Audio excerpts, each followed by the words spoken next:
Red టీవీలో మీ వ్యాపార ప్రకటనల కోసం ఈ నంబర్ ని సంప్రదించండి 6281747728. Hi viewers, welcome to our channel. ప్రస్తుతం మనతో పాటు సీనియర్ జర్నలిస్ట్ దాము బాలా సార్ అన్నారు, వారితో మాట్లాడదాం. నమస్కారం సార్. నమస్తే సార్, కవిత గారి కస్టడీ వాళ్ళతో ముగిసిపోయింది. అయితే కోర్టులో విచారణ జరిగింది. మరి బెయిల్ ఇస్తారా అని చెప్పేసి, లేకుంటే జైలుకు పంపిస్తారని చెప్పేసి. అయితే జైలుకే పంపిస్తున్నారు. మరి కోర్టులో విచారణ ఎలా జరిగింది, బెయిల్ ఎందుకు దొరకలేదు, మరి ఫర్దర్గా ఏం జరిగే అవకాశం ఉందంటారు సార్?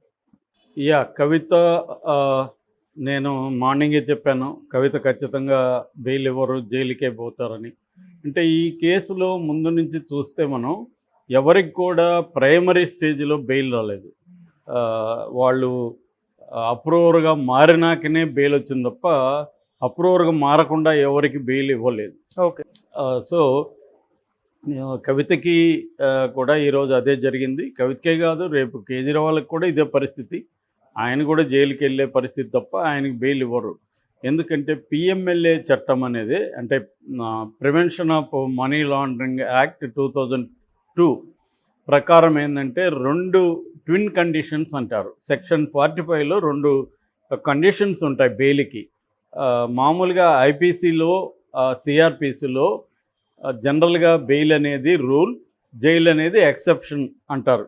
అంటే ఎవరికైనా బెయిల్ అనేది ఒక హక్కుగా బెయిల్ ఇవ్వాలి అనేది చెబుతారనమాట. అంటే బెయిల్ ఎప్పుడు ఇవ్వరంటే ఫ్లైట్ రిస్క్ అంటారు. ఫ్లైట్ రిస్క్ అంటే విదేశాలకు పారిపోతారు నేరస్తులు అనుకున్నప్పుడు కానీ, లేదంటే సాక్షుల్ని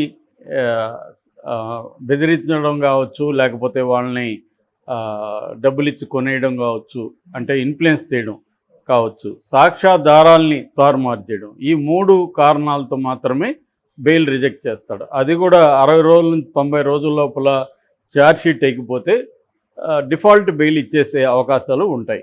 కానీ ఈ ప్రత్యేక చట్టాల్లో గతంలో టాడా అనే చట్టం ఉండేది, దాని తర్వాత ఉపా అనే ఒక చట్టం వచ్చింది, అట్లాగే పిఎంఎల్ఏ చట్టం, ఇవన్నిటినీ కొంతమంది పౌర హక్కుల నాయకులు నల్ల చట్టాలని పిలుస్తారు. అంటే దీంట్లో రూల్ ఆఫ్ లా కానీ, నేచురల్ జస్టిస్ కానీ ఇవేవి అప్లికబుల్ కావు. సో వీటిని జనరల్గా వీటిని తెచ్చే పర్పస్ ఏమో ఒకటి. వీటిని ఎందుకు తెస్తారు? జాతీయ భద్రతకు, జాతీయ సెక్యూరిటీకి, నేషనల్ సెక్యూరిటీకి ఇబ్బంది కలిగేవి, జాతీయ ఐకమత్యాన్ని విచ్ఛిన్నం చేసేవి, దేశ రక్షణకు ఆటంకం కలిగించే శక్తులను అరెస్ట్ చేసినప్పుడు వాళ్ళకి మామూలు పౌరులకు ఉండే హక్కులు ఉండకూడదని చెప్పి కొన్ని చట్టాలు తీసుకొస్తారు. కానీ ఫైనల్గా ఏం జరుగుతాయంటే అసమ్మతివాదుల్ని అరెస్ట్ చేసి పెట్టడం, లేకపోతే రాజకీయంగా ప్రతిపక్షాలని హింసించడం, వాళ్ళని వేధించడం, వీటికో ఈ చట్టాలు ఎక్కువగా ఉపయోగపడుతున్నాయి. సో ఇప్పుడు ఈ విషయంలో తీసుకున్నప్పుడు కూడా అదే జరిగింది. సో కవిత 10 రోజులు అయింది ఈ రోజుకి. ఈరోజు ఆమెను రౌస్ అవెన్యూ కోర్టులో ప్రవేశపెట్టారు. రౌస్ అవెన్యూ కోర్టులో ఆమె కవితకు కూడా వాళ్ళ అడ్వకేట్స్కి కూడా ఇప్పుడు నేను చెప్పే అంశం క్లియర్గా తెలుసు వాళ్ళకి, ఈ కేసులో బెయిల్ ఇవ్వరని.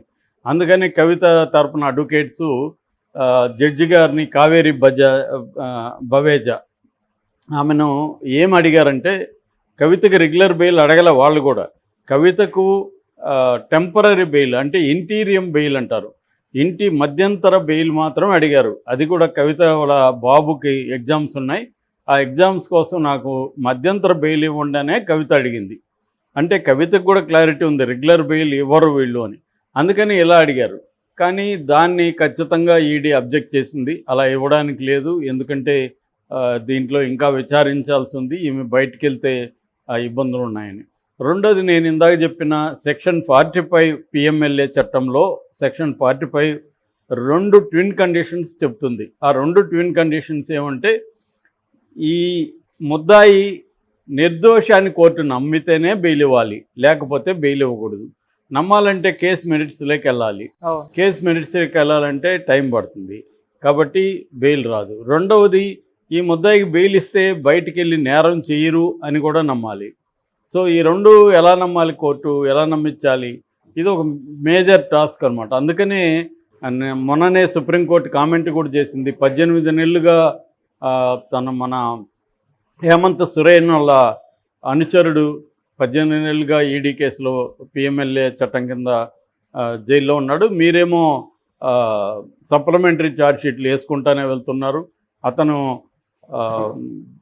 డిఫాల్ట్ బెయిల్కి కూడా అర్హత లేకుండా మీరు చేస్తున్నారని కూడా కోర్టు ఈడీని ప్రశ్నించింది. అయినా ఈడీ అవన్నీ క్యారీ చేయలేదు. అంటే సుప్రీంకోర్టు, సాక్షాత్ సుప్రీంకోర్టు కూడా చేతులు ఎత్తేసే పరిస్థితి కనబడుతుంది. అంటే దానికి తెలిసినా కూడా క్లియర్గా, ఎందుకు చట్టము కట్టేస్తుంది సుప్రీంకోర్టుని కూడా. సో అందువల్ల నేచురల్ జస్టిస్ అనేది కానీ, సహజ న్యాయ సూత్రాలు కానీ ఈ పిఎంఎల్ఏ చట్టం కింద వర్తించు. దట్ ఈజ్, అందువల్ల కవితకి బెయిల్ ఇప్పుడే కాదు, నాకు తెలిసి కనీసం 6 నెలలు మినిమం అయితే రాదు. ఆమె ఏమన్నా అప్రూవర్గా మారితే వస్తుంది. కానీ ఆమె ఈరోజు కూడా కోర్టుకు వెళ్తున్నప్పుడు ఆమె గట్టిగా మాట్లాడింది. అదేంటంటే, ఇది మనీ లాండరింగ్ కేసు కాదు, ఇది పొలిటికల్ లాండరింగ్ కేసు, మా మీద కావాలనే పెట్టారు, నేను ఎట్టి పరిస్థితుల్లోనూ అప్రూవర్గా మారను అనేది కూడా ఆమె స్టేట్మెంట్ ఇచ్చింది. కడిగిన ముత్యంలాగా బయటకు వస్తుంది. అందరూ కడిగిన ముత్యంలాగా బయటకు వస్తారు ఎప్పుడు? 1 year 2 years తర్వాత. అంటే ఈ కేసులు వాళ్ళకి తెలీదా? పెట్టే వాళ్ళకి, బీజేపీకి తెలీదా? వాళ్ళకు కూడా తెలుసు ఈ కేసులు నిలవని. ఎందుకంటే ఈడీ పెట్టిన కేసుల్లో కన్విక్షన్ రేటు 0.42నే, 1% కూడా కన్విక్షన్ రేట్ లేదు. కాబట్టి 5422 కేసులు ప్రత్యర్థుల మీద పెట్టారు 2005 నుంచి. సో ఇదంతా ఏంటంటే ప్రాసెస్ ఈజ్ పనిష్మెంట్ అంటాం. అంటే ఈ ప్రాసెసే పనిష్మెంట్. ఈ 1 year ఆమెని పెట్టడమే వాళ్ళకి కావాల్సింది. ఈ 1 year 2 years కేజ్రీవాల్ని జైల్లో పెట్టడమే వాళ్ళకి కావాల్సింది. అంతేగాని ఇదేదో నిరూపితం అవుతుందని కాదు. సో ప్రత్యర్థులని జైల్లో పెట్టడం వాళ్ళకి కావాలి.